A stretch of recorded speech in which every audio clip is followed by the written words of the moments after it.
Olá, a paz de Jesus e o amor de Maria esteja no coração de cada um de vocês. Hoje, a nossa formação é do módulo básico, apostila 8, do Ministério de Formação da Renovação Carismática Católica. Nós temos aí a temática geral dessa apostila, doutrina social da Igreja. Então, nós vamos falar hoje, vou pegar aqui minha canetinha. Nós vamos falar hoje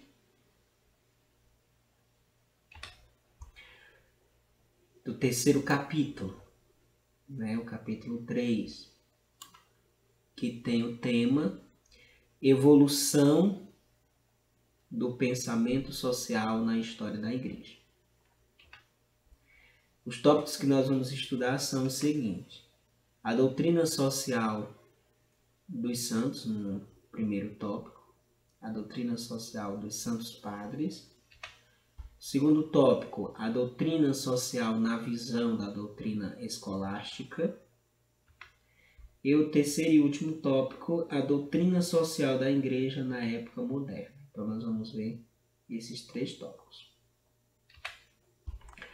Primeiro capítulo, que é o primeiro tópico, no caso, do capítulo 3, que é a formação, primeiro tópico. A doutrina social dos santos padres. Nós vamos ter Santo Ambrósio, Santos padres são os pais da igreja primitivos. Então, quando se fala em santos padres, nós estamos falando dos pais da igreja primitiva, Ou seja, os padres, doutores da igreja, pensadores da igreja primitiva, que são os pais da igreja, ou seja, da igreja no início, E seus ensinamentos são a doutrina patrística. Então, os ensinamentos dos santos padres, os pais da igreja primitiva, certo? Os ensinamentos dele, nós chamamos de doutrina patrística. Então, o que nós vamos falar agora é o que a doutrina patrística fala sobre a questão social. Então, nós temos aqui: o desejo dos ricos deve ser... o desejo não. O despojamento dos ricos deve ser no campo espiritual e material, mediante a partilha. Ou seja, um rico que se converte, ele não deve se converter, segundo o pensamento dos santos padres, somente no campo espiritual, não. Eles também têm que se converter, ou seja, se despojar-se no campo material, que é exatamente praticando a partilha, Já que eles têm muito, eles são ricos, Por isso que são chamados de ricos, porque têm muito. Então, são chamados a partilhar. Então, não vale para o rico se converter só espiritualmente, não. Ele tem que praticar a partilha, que seria aí um despojamento, uma conversão, material também. Isso na patrística, A riqueza pertence a todos. Aquele que o possui é apenas seu administrador. Então, ficou aí bem claro na doutrina patrística que aquele que é rico e possui riquezas, no caso, ele é apenas o administrador, mas a riqueza é de todos. Por isso deve acontecer a partilha, Então, aquele que é rico, ele tem que partilhar, tem que ajudar, tem que ser caridoso para com os necessitados. Aí quem fala isso é Santo Ambrósio, Santo Ambrósio ele vai falar isso. E Santo Ambrósio, ele foi um bispo, da igreja, e também fez parte aí da patrística. Nós temos Santo Ambrósio na patrística. Aí nós temos também Santo Agostinho, Santo Agostinho, que vai dizer assim, feliz, né? Santo Agostinho aí nós temos. Aí ele vai dizer aqui, ó, na didaquê, ou seja, na didaquê é a doutrina dos apóstolos, né? Encontramos esse pensamento social. Se partilhamos os bens espirituais, muito mais devemos fazer os materiais. Direito fundado na justiça. Então, o pensamento dos apóstolos, que é na didaquê, já existia aí a ideia de que se a gente partilha os bens espiritual evangelizando, nós também somos chamados a partilhar muito mais os naturais.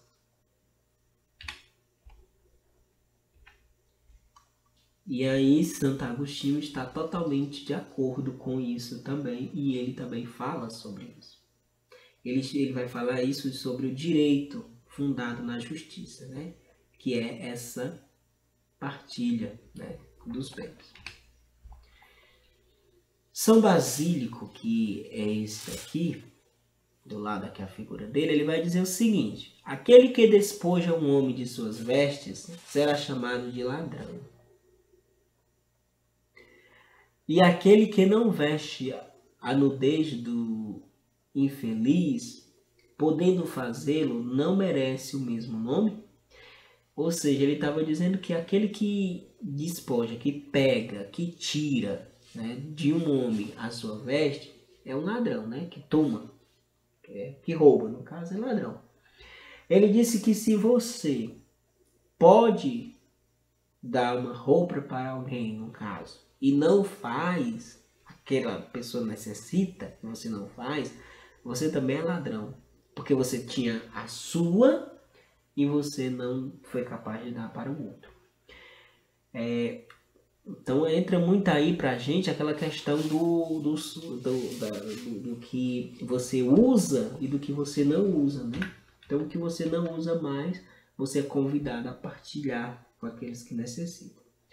Aos famintos pertence o pão que reservas, ao nu o manto que guardas nas malas, ao descalços as sandálias que apodrece em tua casa, aos necessitados o dinheiro que conservas enterrado.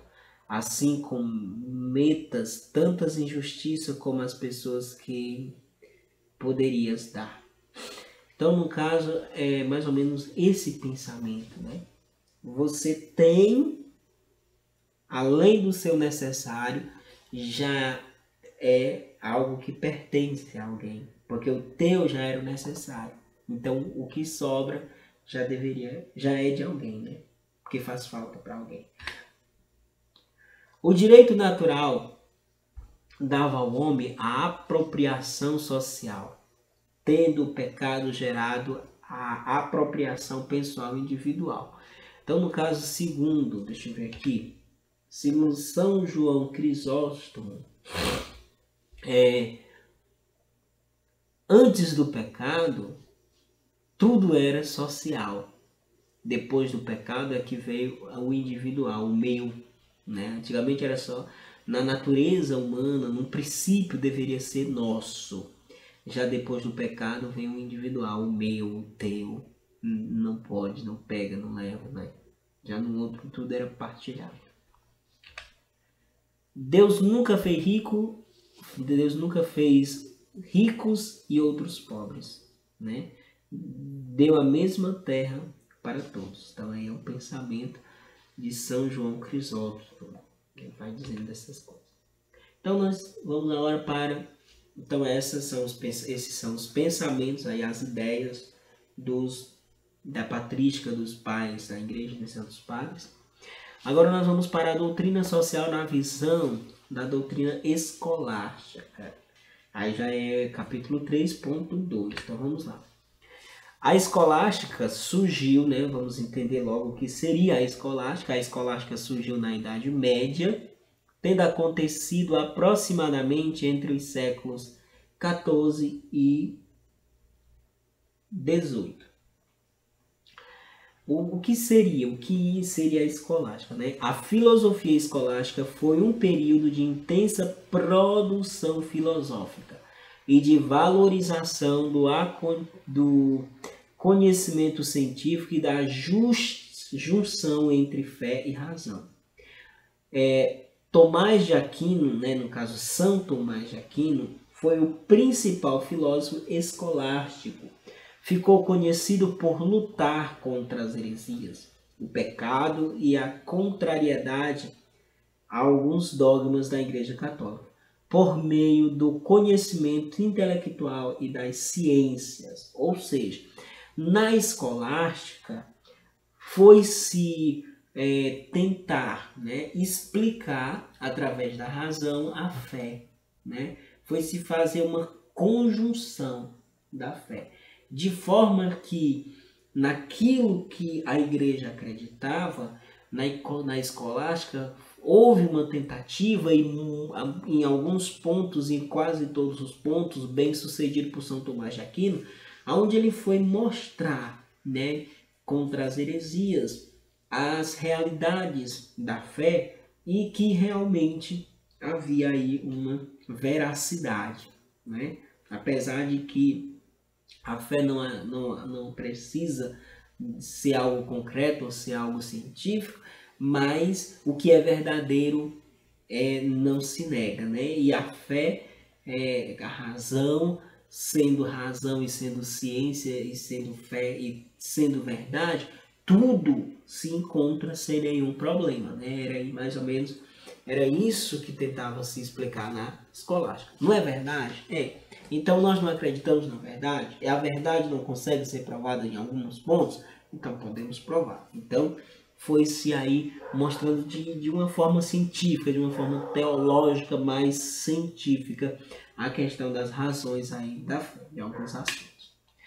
Nós temos aqui São Tomás de Aquino dizendo: a propriedade particular é de direito natural para o homem. O exercício deste direito é coisa não só permitida a quem vive em sociedade, mas ainda absolutamente necessária. Ou seja, São Tomás de Aquino, ele concordava em seu pensamento, né, com a propriedade particular. Então, haveria a propriedade particular, né? Haveria a propriedade particular. Agora ele vai dizer como é que deve acontecer essa propriedade particular, né? São Tomás de Aquino vai falar da seguinte forma: da natureza social e individual dos seres humanos, ele distingue entre justiça geral e justiça particular. Então, o que ele defende no geral? Justiça geral ordena as relações dos indivíduos ao bem da sociedade, de acordo com as leis vigentes. Essas exprimem as obrigações de cada um e para o bem comum. Ou seja, a justiça geral é que todas as leis, tudo concorra para o bem comum. Sujeito de direitos aqui é a sociedade, cujo bem todos os membros e grupos particulares são chamados a buscar, né? Então, no caso, é o bem social. Na justiça geral, procura-se o bem social. E aí as particularidades, né, onde ele vai defender naquela frase lá que eu li para vocês, ele vai defender, né, que pode acontecer, porém, o bem comum, né, ele precisa acontecer, né, aonde quem precisa se beneficiar aqui na justiça geral é a sociedade por completo, né? Então, a sociedade. Aí nós temos a justiça particular, né? É a justiça do bem privado. Essa ordena o bem de uma pessoa particular ou grupo de pessoas. Assim, desde Aristóteles, tem-se a justiça comutativa e a justiça distributiva. Então, a justiça particular, ela se divide em comutativa, né? Justiça comutativa, e a justiça distributiva. Vamos ver agora o que seria. A justiça comutativa regula as relações entre as pessoas individualmente ou grupos, onde ambas as partes são sujeitos de direitos e deveres, e a justiça dos contratos e dos escambulos. Ou seja, você dar ao outro o que é de direito. Tipo assim, o trabalhador, ele tem que receber salário justo e assim por diante. Algo que seja totalmente capaz de sustentar o ser humano. Então é a justiça comutativa, onde você trabalha e você ganha pelo seu trabalho. Você é um trabalhador e o seu patrão, que tem a empresa privada, ele precisa te dar o necessário para você viver a partir do teu trabalho, né? Ele é justo com aquele, é um patrão justo, né? A justiça distributiva regula as relações entre todas as partes, que distribui os bens comuns proporcionalmente. Ou seja, a justiça distributiva já é a questão de distribuir os bens comuns. Ou seja, é a caridade. Você que tem, né? Você que tem, você vai ajudar, distribuir, partilhar com aqueles que necessitam, né? Então isso é a justiça. Você tem, você vai dar. Não é porque a pessoa trabalhou para ganhar, é porque é uma caridade, entendeu? Na comutativa é os direitos do trabalhador. Na distributiva é a caridade, é a partilha, é a distribuição dos bens para os necessitados. Aí nós temos aqui justiça geral, o cidadão beneficia a sociedade em geral, né? Na distributiva, a sociedade é fiel ao cidadão. Na comutativa, o cidadão favorece o cidadão, ou seja, o rico, o patrão, favorece o empregado. E assim tudo sai da justiça. Então, agora nós vamos para a doutrina social da igreja na época moderna. Já é o capítulo 3 do 3. Então vamos lá. Nós vamos ter aqui o contexto social político europeu, que acontece no século XIX, certo?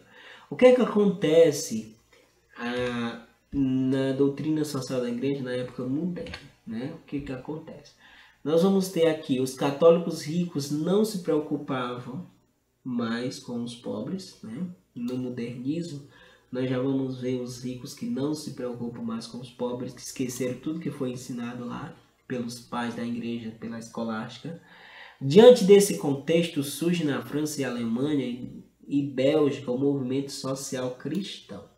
O movimento social cristão, ele veio para combater isso aqui, ou seja, ele veio para fazer com que os pobres trabalhadores começassem a lutar pelos seus direitos contra os seus patrões e contra os ricos, tá bom? Eu não vou falar muito sobre isso, depois vocês, se tiverem algum interesse, vocês podem estar pesquisando mais sobre os movimento social cristão, mas que ele teria esse objetivo. Depois, com isso, aí a burguesia, né, ficou sendo colocada contra a parede. Então, nesse período houve sim uma luta, né? Então eles começaram a pedir paz social e pedir à igreja, né? Aí entra a igreja. Nisso acontece o católico social cristão. Então o catolicismo social, né? O catolicismo social é onde ele vai lutar, né? Defender que todos têm direito àquilo que a gente já estudou em relação aí à doutrina social da igreja, né? Que é que todo mundo viva bem, que todo mundo tenha direito, né? Ao vestir, ao comer, né? Ao lazer, né? Que tenha os seus direitos, que seja um cidadão que viva bem. Então, o catolicismo social cristão, ele tentou ver essa parte, né? Confrontar a burguesia, né?